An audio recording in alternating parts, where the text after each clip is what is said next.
Les sujets du jour de la revue fiduciaire. Premier sujet de notre JT. Heures sup, repos compensateur et respect du contingent.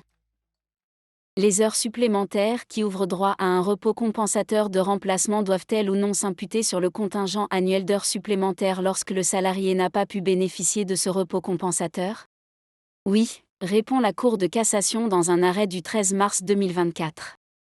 Elle rappelle tout d'abord que, selon le Code du travail, les heures supplémentaires donnant lieu à un repos compensateur équivalent ne s'imputent pas sur le contingent annuel d'heures supplémentaires. Il en résulte que seules les heures supplémentaires qui ont effectivement été intégralement compensées par la prise d'un repos compensateur équivalent ne s'imputent pas sur le contingent annuel d'heures supplémentaires.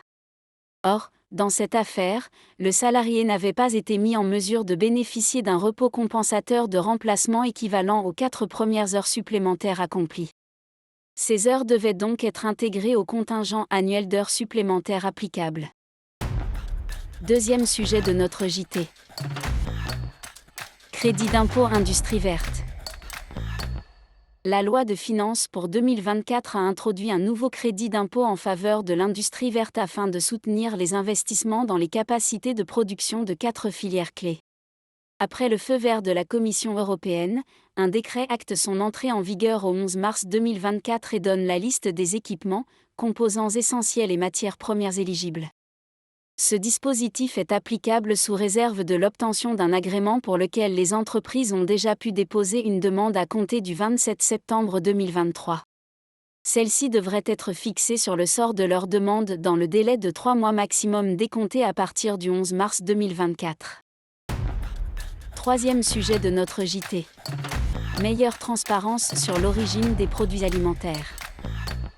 Un nouveau logo pourrait prochainement voir le jour pour renseigner le consommateur sur la provenance des produits alimentaires transformés. C'est l'ambition exprimée récemment par la ministre déléguée chargée des entreprises auprès de représentants des industriels et des distributeurs et d'associations de défense des consommateurs. Baptisé « Origine Info », le nouvel indicateur améliorerait l'information sur l'origine des produits alimentaires transformés, critère essentiel dans la décision d'achat des consommateurs.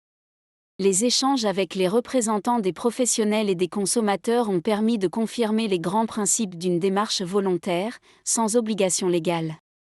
Elle prévoit la création d'un logo commun délivrant une information objective, claire et complète sur l'origine des produits alimentaires. Prochaines étapes du calendrier, un cahier des charges ainsi qu'un logo en mai, en vue d'une expérimentation d'ici l'été 2024.